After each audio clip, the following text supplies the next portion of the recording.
Olá, ouvintes do Lesbos Podcast. O seu entretenimento sáfico para os momentos de tédio. Eu sou Diana. Eu sou Bia. E hoje a gente está aqui com uma convidada especial, Janda. É bom a gente lembrar também que o Lesbos Podcast, ele tem uma transcrição que vai ser feita dos episódios, desse e dos próximos também. E a gente vai divulgar a transcrição através do podcastlesbos.wordpress.com para as pessoas que possuem deficiência auditiva conseguirem acessar os conteúdos dos episódios. Se apresenta pra gente, por favor, Janda.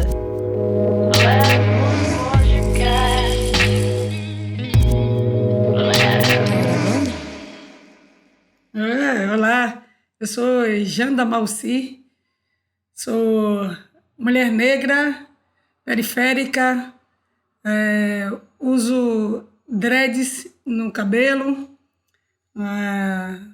estou vestida com uma camisa de manga branca, calça branca, e sou nascida em Cosme de Farias, renascida no Engenho da Federação, filha de Joana Borges, jogadora de futebol, sapatão, que mais, pedagoga, educadora social, enfim. Mulher da política. Mulher da política também.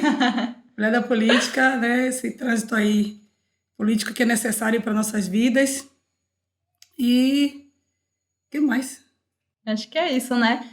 Então, a gente está aqui hoje porque a gente quer ouvir, né? A gente tem perguntado para nossas entrevistadas sobre esse momento que é a experiência do primeiro beijo com a mulher. A gente sabe que nossas experiências enquanto mulheres lésbicas, né, levam a gente a experimentar as coisas de formas completamente diversas, às vezes até sem mesmo se dar conta do processo, do que é que foi aquilo pra gente. E a gente quer conhecer a sua história. História afetiva, porque na verdade meu primeiro beijo, eu nem atrelo ele a lesbiandade, né?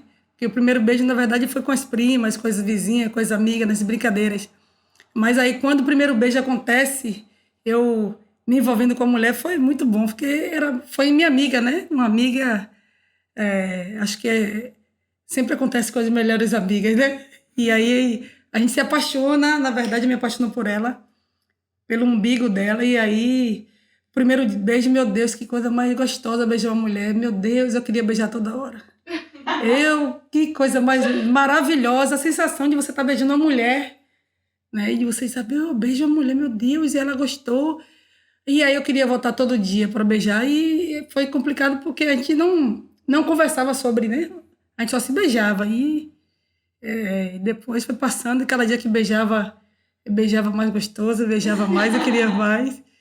E aí aconteceu aí, acho que tinha um beijo lésbico, acho que eu tinha uns 17 anos. Sem entendimento também, né? Que eu era lésbica, que isso podia existir. Né? Então, beijar Tatiana na época, minha amiga, foi tão gostoso, uma sensação que eu não sei nem dizer, né?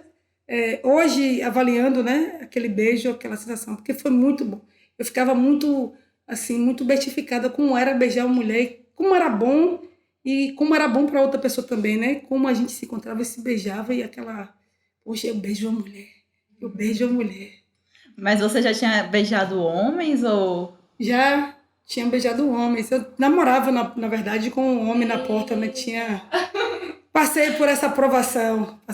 Não foi a primeira que contou o primeiro beijo dizendo eu namorava um homem. Namorava na porta. Tinha essa obrigação de namorar na porta, porque minhas irmãs namoravam, né? Minhas irmãs mais velhas.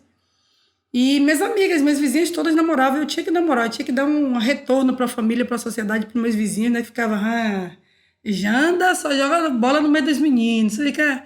Só que a curiosidade era das pessoas, não minha, né? Eu ficava vendo ali as meninas, tinha uma vizinha que morava na rua de baixo, parecia o trejeito dela era masculinizado, mas eu não tinha intimidade com ela e eu ficava achando, porra, ela é massa, aquela mulher ali. Mas eu não entendia que meu corpo também estava pendendo para aquele outro lugar, que não o lugar da mulher que feminina, né? Que gostava de usar saia como minhas irmãs, sainha, salto alto, nada disso. Eu nunca gostei nada disso. Então, mas também não tinha esse entendimento que era possível, né? Que esse corpo era um corpo possível, né? Então, beijar uma mulher e depois desse beijo e percebendo que havia alguma coisa diferente no meu corpo, na minha relação com o meu corpo, com as outras meninas, as outras irmãs, as amigas, foi muito bom. E, assim, não sei como você contou, parece que foi uma coisa muito natural, assim, só rolou, assim, aquela química e foi, e você não necessariamente... Porque parece que pra gente se assumir sapatão, a gente precisa ter muitas reflexões, pelo menos a sociedade exige isso da gente, né? A gente tem que estar meio que dar o aceite de que a não submissão aos homens vai implicar muita coisa na nossa vida, né? E eu achei interessante, como você falou, parece uma coisa muito natural, assim, né? É porque, como eu não tinha entendimento na época que eu me percebi gostando de uma mulher, primeiro eu gostei de uma professora, achava ela linda, a mulher tinha uma voz tão chata que eu vi depois que ela tinha uma voz tão chata, mas me apaixonei por ela, pela voz. Eu ficava bestificada com a professora Adelaide, e depois Nedinora, uma mulher grande, assim, bonita, negra, usava o cabelo assim preso. Eu dizia, meu Deus, que mulher linda. Mas eu não sabia que aquilo ali era uma atenção, né? Era um outro olhar. E quando eu tinha esse namorado e tinha esse trânsito com meus irmãos e com os vizinhos, a gente descia para jogar bola, empinava raia, furapé. Então, eu não percebia que tinha, dentro daquela movimentação do meu corpo, com aquelas atividades, que tinha alguma coisa lésbica. Primeiro, porque a gente não falava sobre lesbiandade, né? Não tinha ninguém, não tinha nenhuma vizinha, nenhuma amiga, nenhuma irmã que até então falava sobre isso, discutia sobre isso. Não tinha. A discussão era muito pelo contrário. Eu via sempre as minhas vizinhas, minhas irmãs engravidarem aos 14, 15, 16 anos. Então, eu aos 17... e estar namorando com um cara que eu não gostava e que eu achava chato, mas eu tinha que namorar e receber ele na minha porta, eu achava aquilo. Mas quando eu ia para a rua e quando eu comecei a olhar para as meninas, eu dizia, que menina linda. Eu ficava sempre assim, bestificada, que menina linda. A minha colega me apaixonou por Marta, uma menina linda, eu achava ela a menina mais linda da escola. Eu disse, ai, Marta. E aí eu começava a ficar próxima a elas, mas sem saber o que era aquilo ainda. Roberlândia também, as meninas achavam que mulher linda. Então, com Tati era minha amiga. Então, eu namorava com um menino e Tati namorava com outro menino, que eram amigos também da rua.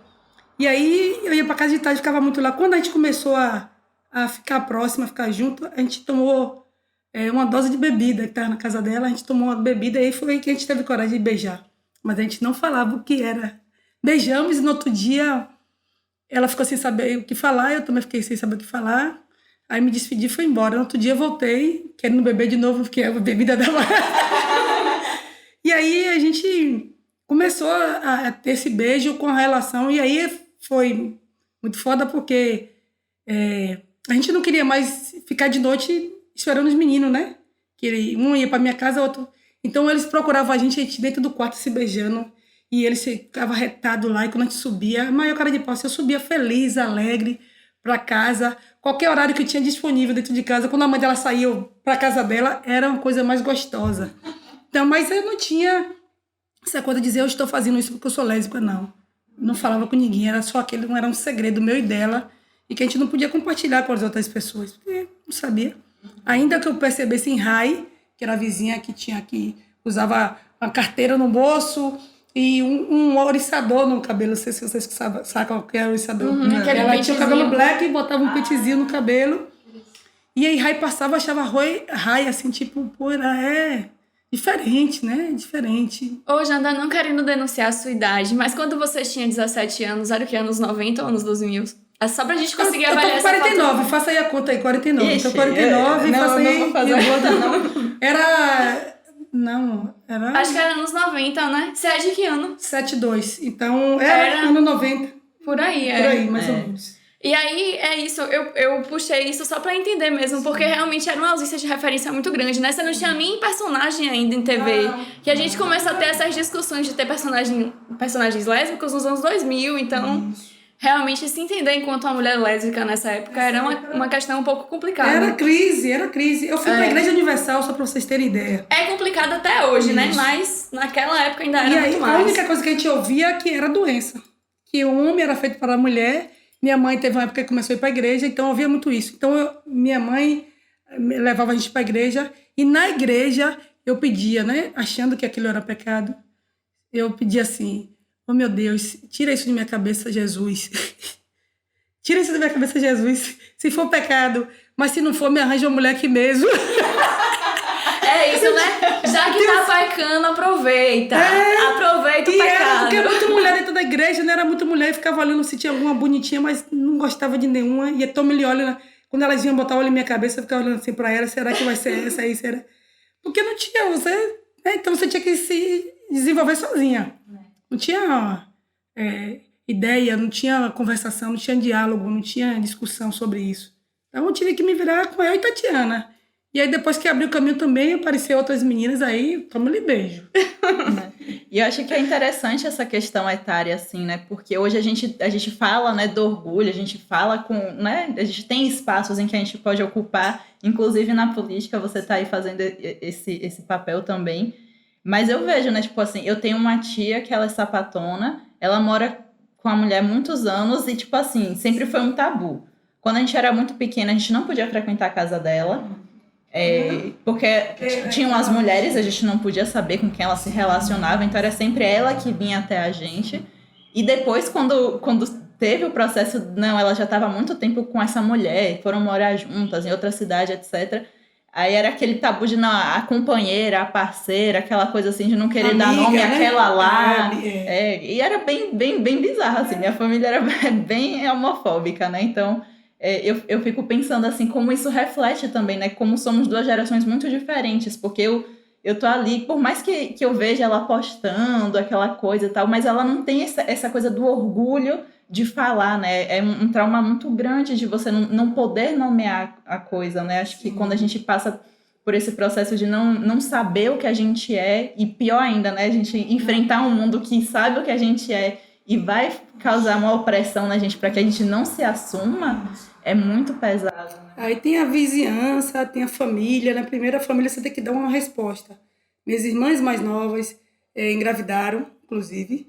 Minhas irmãs mais velhas. E aí eu volto lá atrás quando eu disse que eu, inclusive, na discussão que eu fazia, era para que as meninas da minha idade não engravidassem. Porque elas engravidavam muito cedo, 14, 15 anos, e acabavam assim com a vida, né? Não paravam de estudar e todas tiveram o mesmo segmento. Os trabalhos sempre eram os menores e tal. E aí eu comecei a fazer a política nesse momento, militância, sem saber que estava fazendo militância, que era dizer para elas, não engravidem cedo, porque vocês estão engravidando, vamos pensar, vamos estudar, vamos fazer outras coisas. E os meninos, eu ia na direção de falar com os meninos para não se envolverem na droga, na época, que era loló, maconha, que não tinha ainda crack, né?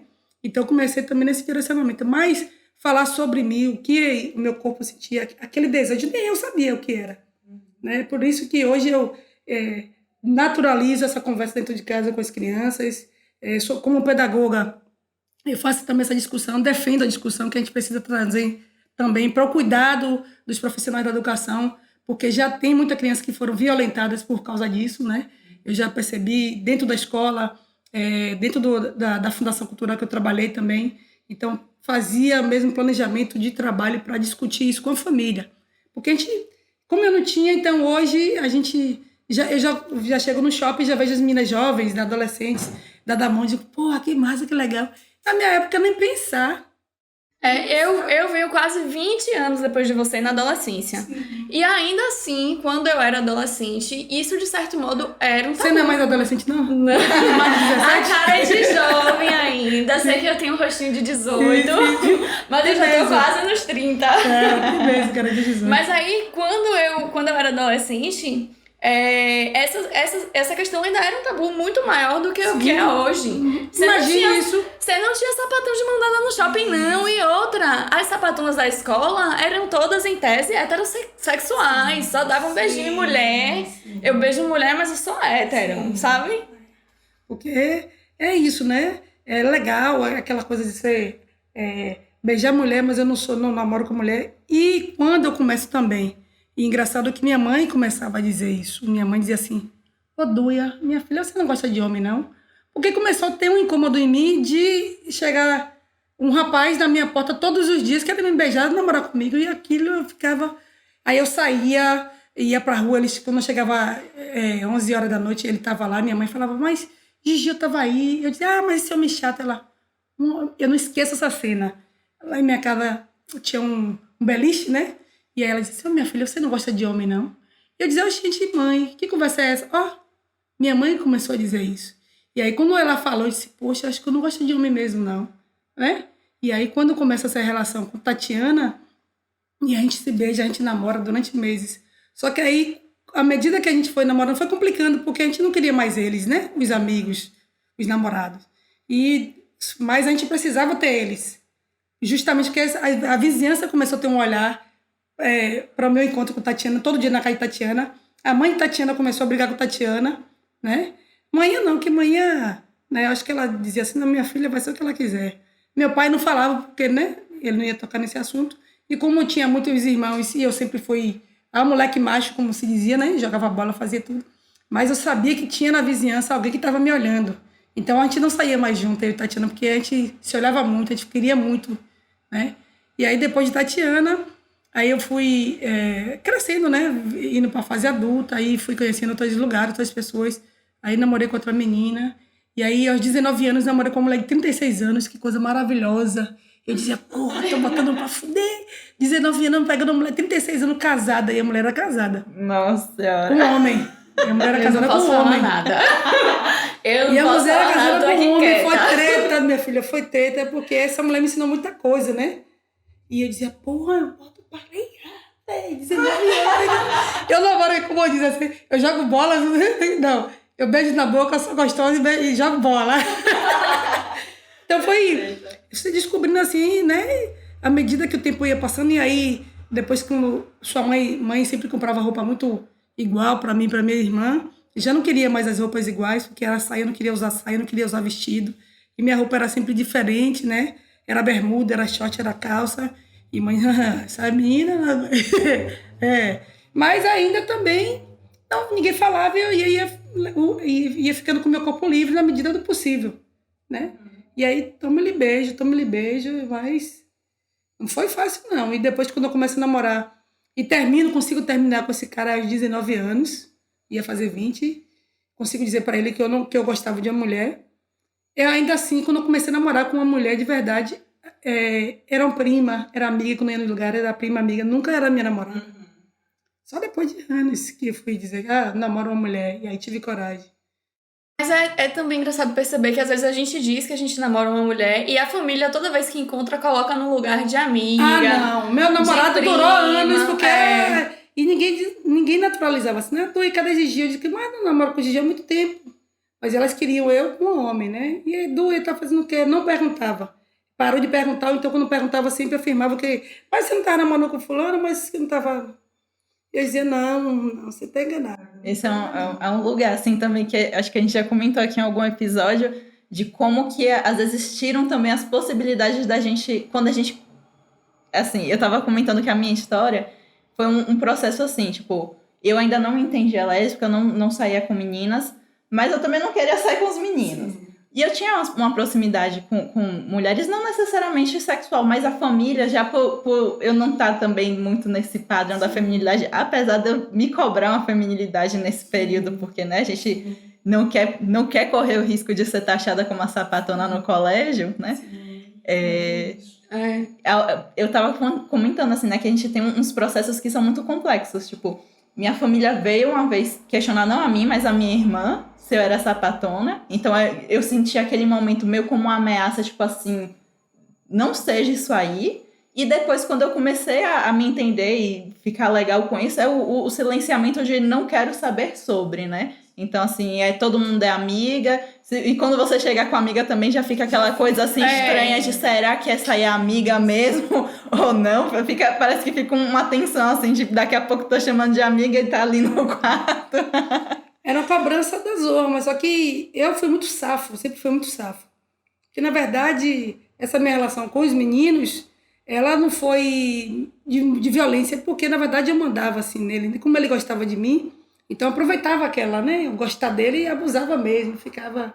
Aí vem ele lá na porta, ele ficava na porta e ficava conversando, falando alguma coisa, tirar de tempo. Quando ele começou a namorar com outra pessoa, as pessoas vinham me dizer: você sabe que ele tá namorando? Eu digo: deixa o menino, porque ele ia procurar alguém pra... E ele só ia lá na minha porta pra dizer que tava comigo, beleza. Então, o que ele fazia não me interessava, não tava... Mas, afirmar isso pra você, a primeira descoberta que a gente faz, é pra gente mesmo, né? O que está acontecendo comigo? O que está acontecendo com o meu corpo? Por que eu sou diferente desigual das outras? Por que eu sou diferente? Por que eu quero usar tênis, usar sapato, vestir calça? Minha mãe fechava o cabelo, todas as minhas irmãs na época, né? Tinha aquela coisa de espichar cabelo. Eu nunca espichei meu cabelo, minha mãe também nunca me forçou. Então eu tomava banho de chuva, era gostoso, era muito legal. Então meu cabelo, nunca tive problema com minha mãe, né? Minha mãe nunca quis impor uma feminilidade que ela via que não existia em meu corpo. Então, sempre fui muito livre com isso. E com as meninas, quando a gente começa a namorar, havia uma conversa entre a gente, mas não um grupo de amigas, né? Então, tudo isso. E para a família, toda vez que eu chegava, quando eu chegava sozinha, ou se eu chegasse com alguma amiga, é amiga de Jandira, é amiga de Duia, é amiga. Beleza, é amiga. Até quando eu comecei a entender que tinha que sair daquele lugar, de ser sua amiga, né?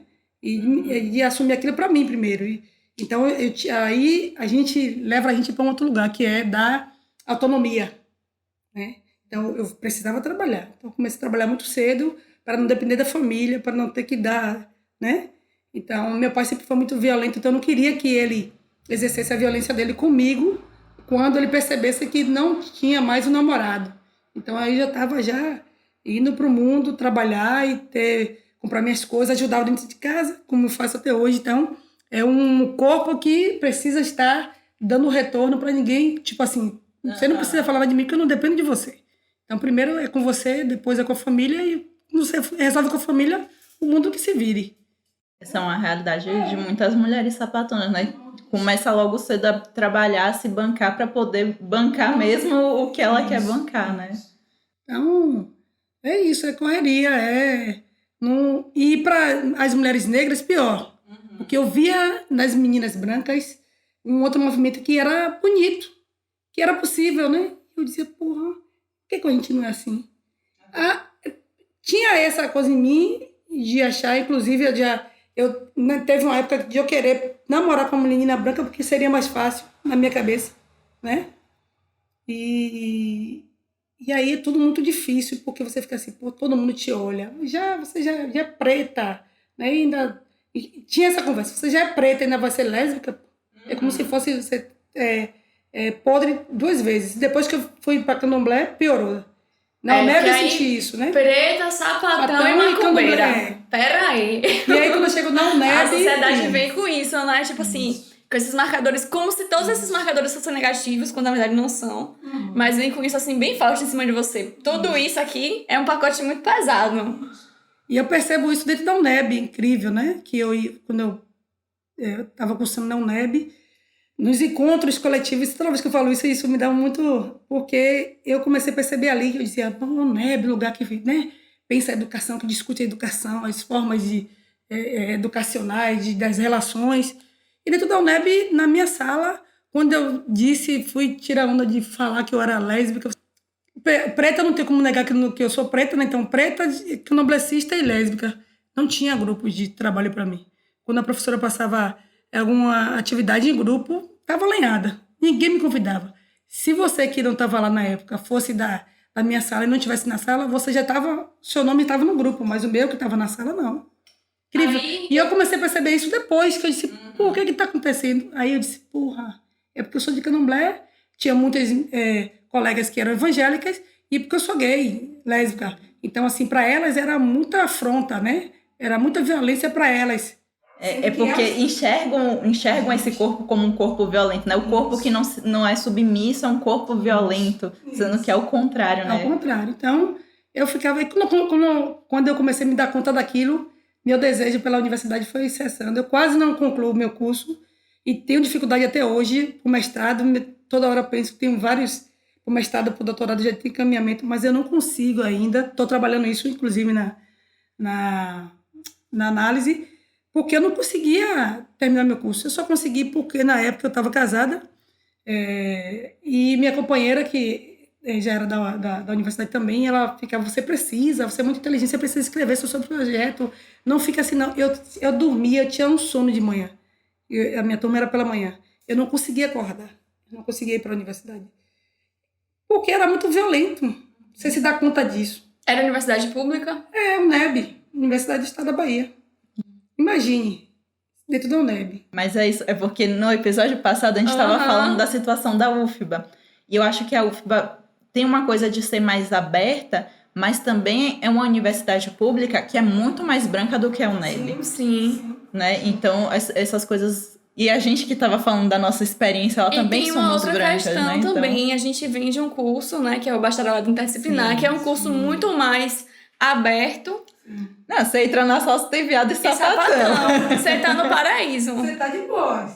Sacou? E ainda assim, às vezes tem mas aí também é um ou outro, né?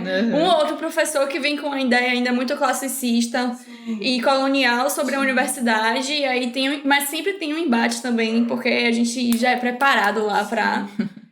Eu posso contar isso como sorte, que eu tive umas duas professoras que elas faziam, como já tinham uma experiência, né?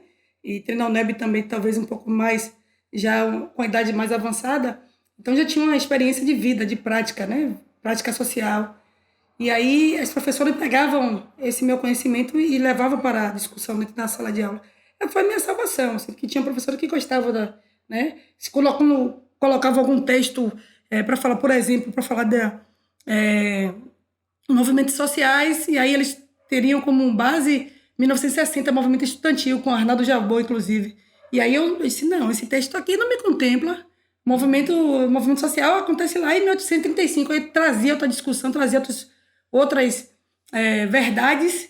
E aí as professoras diziam, pô, mas não tinha pensado nisso. Já não digo, mas acontece, né? No GV da Federação, depois com a Revolta dos Malês, aí eu falo um monte de coisa. Então isso me ajudou também, porque tinha uma outra experiência, mas se dependesse... Se eu ficasse alocada aos textos, né, aquela coisa conservadora, né, da discussão, engessada ali, eu teria me fudido. Né? Então, terminar esse curso não foi fácil. E aí eu perguntava à professora, posso fazer meu trabalho sozinha? Pode, era sempre os melhores trabalhos, né? Porque as outras meninas eram evangélicas, as que não eram tudo também, né? Aquele negocinho arrumadinha, bonequinha arrumadinha, que não tinha essa vivência, que não tinha esse olhar. Que é necessário ter dentro da universidade. Mas que também te coloca num lugar que a gente já comentou aqui, que é o da solidão das lésbicas, né? Ainda mais quando você vai reunindo tantos outros marcadores. Isso, na hora da formatura, eu não queria formar. Eu não queria não participei de festas. Elas me repudiaram o tempo todo. Na hora da formatura, Jana, você vai falar, eu não participei com nada com vocês. Vocês não foram meus colegas durante todo esse processo, durante 5 anos. Agora vocês querem... Não fui. E aí saí, eu só consegui também formar, porque eu saí do turno da manhã e fui para a noite. Aí ficou mais leve. Aí as discussões, as colegas e os colegas, Ângelo tem alguns colegas da noite que foram bem tranquilos comigo. Mas da manhã não tem nenhuma, a não ser Larissa, que a gente se relaciona assim. E quando eu falo isso na frente de Larissa, e Larissa também hoje está... ela disse, Jana, é verdade. Eu sou testemunha. Entende? Então não é fácil para a gente não. É tudo muito difícil. Apesar do primeiro beijo ser muito gostoso, mas você levar ele para você e para a sociedade, pô, isso custa quase uma vida. E se a gente não tivesse cuidado, aí os efeitos, né, emocionais, depressivos, eu quase entrei na depressão, já que eu negava, né, a universidade, não queria ir mesmo. Não conseguia ler mais os textos, eu não conseguia produzir mais. Então, foi preciso uma força-tarefa para que eu conseguisse... voltar, pegar outras disciplinas à noite, fazer. E hoje eu digo que eu só consegui terminar esse curso por causa da minha companheira lá. Se não fosse ela, eu não teria conseguido. Ainda bem que a gente tem hoje você nesse lugar tão importante que é também movimentando o cenário político, né? A gente sabe, a gente estava conversando aqui como a Câmara dos Vereadores ainda é muito masculina, muito branca, e você está aí nessa disputa, e acho importante, né? Porque é uma pessoa que tem muita consciência né? Uma pessoa que está muito engajada. Nossa, eu fiquei agora aqui realmente assim, muito admirada de poder estar tendo essa conversa. E muito feliz de poder compartilhar com outras pessoas também essa história, que eu acho que a ideia do podcast é realmente essa, a gente poder expandir para que outras pessoas também possam se identificar. Eu acho legal também, a gente acabou trazendo muita gente mais nova, né? Acho que as pessoas mais novas têm essa facilidade de falar sobre isso, como a gente comentou. E é legal que a gente ouça alguém mais... Não estou aqui querendo me chamar de velho de forma alguma, mas uma pessoa mais madura. Na verdade, é de uma outra geração, né? Exato. É muito legal também, porque a gente percebe que existem várias questões que vão se modificando e se transformando no decorrer das gerações e das discussões, né? Como, por exemplo, a discussão do feminismo, ela acaba também influenciando nessa mudança de visão desse mundo como um todo. E, especialmente, essa visão foi proporcionada pelo feminismo que foi desenvolvido pelas mulheres negras. Que a gente entra nessa discussão das interseccionalidades, dos marcadores, e como tudo isso se traduz na política, e como toda essa vivência também, eu tenho certeza que você leva para a sua atuação política, né? Isso.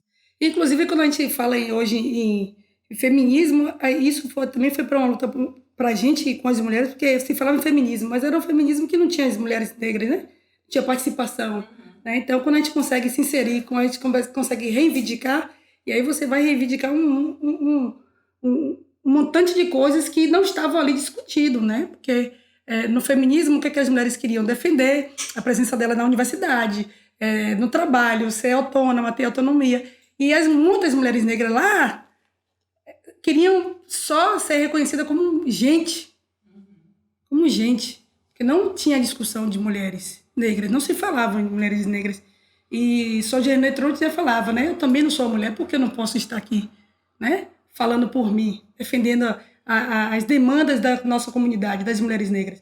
Então, quando a gente vem nessa trajetória que se aloca dentro da política, que hoje Janda viu, né, toda essa discussão dessas mulheres, Lélia Gonzalez, mulheres que estavam no feminismo, mas não são lésbicas, né? Aí você transita com Lélia, com Luísa Barrios, com Angela Davis, Bell Hooks, tal, e tantas outras mulheres, você vai pegando cada coisinha daquela ali, você vai dizendo, poxa, não, isso daqui eu preciso trazer para cá. Então, hoje, enquanto pedagoga educadora social, eu defendo, sim, que a gente precisa conversar e ouvir as crianças, porque as pessoas falam, quando a gente conversa com as crianças, que você está influenciando as crianças, e não é influenciar, é dizer a ela que há um outro mundo que é possível, sim. Né? Eu não precisava me esconder tanto quanto eu me escondi, quanto eu violentei para chegar aqui onde eu estou. Então, que essas crianças não se violentem também, que elas não passem no processo de depressão, de anulação, né? E muitas vezes isso é letal para a vida da gente. Para as mulheres lésbicas, para as mulheres trans, para os homens trans, essa discussão ela precisa ser aberta e ser socialmente positiva, porque eu vejo, nos níveis da federação, eu vi crianças que não... meninos, mas que não tinham no seu corpo, na sua orientação, a masculinidade, e que o corpo deles já indicava um outro lugar, e que a família violentava. Teve um pai que botou um dos meninos, esse menino que eu estou falando, para fora, e esse menino, como é que a rua recebe ele? Da pior forma: prostituição, violência diária, fome, desemprego, né? E, por final, a morte. Né? Então, quando a gente não discute isso, quando a gente não faz com que as crianças entendam o que é possível, que a adolescência, os adolescentes entendam que isso é possível, quando a gente não traz essa discussão para a escola, para a família, para os âmbitos públicos, né? Então vira muita violência. E aí eu teria um monte de coisa para lhe falar sobre isso, sobre a minha participação na sociedade, minha participação no processo de atendimento da saúde, quanta violência eu passei por dizer a minhas ginecologistas, você usa que método contraceptivo? Eu digo, nenhum, eu sou lésbica. E aí não tinha mais conversa, aí era violência, aí eu dizia, não quero continuar. Quantos anos eu fiquei sem voltar a ginecologista por causa disso? Então são muitas questões, são muitas que a gente precisa trazer para dentro da política, né? A política precisa inserir leis que obriguem os servidores públicos a respeitar esses corpos. Né? A escola, a diretoria, o corpo pedagógico precisa entender que a vida dela é a vida dela, mas que dentro da escola há uma diversidade, né? Uma diversidade de corpo, de gênero, de diversos fatores. Então, quando a escola não trata isso, e violenta, porque a professora que é evangélica, ela quer impor a fé dela para as crianças, né? Quer obrigar você a ler o Pai Nosso na entrada da aula, quer obrigar você, sabe, a um monte de coisa, ler a Bíblia. Então, isso não cabe à escola, né? Então, eu estou nesse embate justamente para entrar, né, nesse lugar, ter um gabinete que seja possível essas discussões, que a gente construa coletivamente, como a gente construiu um projeto, a gente construiu um projeto para Salvador, ouvindo que não foi fácil, né? E eu disse, eu não quero ninguém viciado em política. Eu não quero, Jana, mas você tem que trazer alguém. Eu digo, não, a gente vai aprender junto, porque a ideia era essa, né? Construir uma nova política, eu como lésbica, né? Elba como lésbica de Itapuã, que é da área de educação também, Mirella, Suede, que é uma trans. Então, ouvir essas pessoas, ouvir o pessoal da educação, ouvir o pessoal da saúde e construir um projeto político que não foi fácil, né? Mas era necessário. Então, quando eu estou me colocando, quando eu sou convidada a sair como candidata, eu digo, pô, e eu dizia assim, mas eu saí candidata, não, tem tantas outras mulheres que são foda, que são, né, mais vividas, que têm uma experiência. Não, isso não é você. Porque você tem esse trato com a juventude, você tem entrada com a dança, com a música, com a bola, com o esporte, com a saúde. Então, outra dificuldade que nós tivemos também na campanha foi, qual é o seu emblema? Eu digo, pô, mas um só? Vamos quebrar essa hegemonia aí de ter... eu defendo o cachorro, eu defendo os animais. Não, a gente defende uma interseccionalidade sociais que são necessárias. Tem a saúde, o esporte, a cultura, né? 4004, é da saúde, educação, ela é do babá. Então é isso. Então, eu hoje tenho esse pouquinho de experiência, e na campanha eu peguei tantas outras, e aí tem um outro lance dentro dessa discussão, que eu não me entendi, só depois, eu estou escrevendo sobre isso, inclusive, que eu, no processo da campanha, eu não me coloquei enquanto candidata, não consegui. Eu já fiz várias campanhas, fui convidada a participar de várias campanhas, acreditava no projeto coletivo de alguns candidatos, de algumas candidatas, participava, e quando chegou a minha campanha, eu não conseguia sair. As meninas brigavam comigo, Jana, você precisa deixar isso, eu não conseguia, tive dificuldade, briguei muito com elas, e depois eu pedi desculpa a elas e disse assim, eu não consegui ser candidata. Porque não é fácil pra gente, né? Negra, lésbica, sem dinheiro. Então eu tinha que fazer minha campanha, eu não podia ficar, né? Eu não podia ficar como... não tinha dinheiro para pagar profissionais da comunicação, eram minhas amigas que estão até hoje. Elba sai de lá de Itapuã, vem me acompanhar aqui, tentando trazer ela para o partido também, porque é necessário Elba estar dentro também, mulher lésbica de Itapuã, tem tantas outras questões. Então, pensando nisso tudo, que a gente recebe isso e diz assim, poxa, será? Então, eu disse assim, uma coisa que eu aprendi agora nessa campanha foi, nos próximos pleitos, se eu sair candidata, se eu estiver me oferecer esse lugar novamente, eu digo me oferecer nem o partido, não, que o partido não oferece isso a gente, o partido quer usar a gente como escadaria, como número. Mas as pessoas que me convidaram para estar nesse pleito, se eu sair novamente, eu vou ter outro entendimento, eu vou precisar me colocar quanto candidata, me ver quanto candidata, né? Que eu não fui nessa, mas que também dentro dessa dificuldade, né? A política não é feita para a gente, para as mulheres negras, para as mulheres lésbicas, para as mulheres candomblecistas, não é. E mesmo a gente construindo hoje um partido, passando por um processo de autorreforma, e o partido, nas discussões, fala que é necessário ter a paridade de gênero e de raça, isso é teórico. Na prática, totalmente diferente. Então, eu não vou entrar nessa discussão agora também, porque isso seria outro podcast. Mas, assim, acho muito massa que você tenha topado participar. Eu acho, muito potente, né? Uma resistência muito grande o que você faz, porque, como a gente conversou aqui, né? São corpos que o tempo todo são despolitizados, né? São tirados desse lugar da briga política e, ao mesmo tempo, são corpos tão políticos, né? Sim. Então, acho muito massa, que bom poder contar com você. Muito obrigada, Janda. E a gente vai ficando por aqui. Fiquem de olho no próximo episódio que vai sair. E é isso. Beijão, galera. Tchau, tchau. Valeu, Janda. Valeu, meninas. Estamos aí. Lembrando que o Lesbos Podcast tem apoio financeiro do Prêmio Cultura Palma da Mão Programa Aldir Blanc Bahia, Secretaria de Cultura, Governo do Estado da Bahia, Secretaria Especial da Cultura, Ministério do Turismo e Governo Federal. Nos vemos no próximo episódio. Tchau! Lesbos Podcast.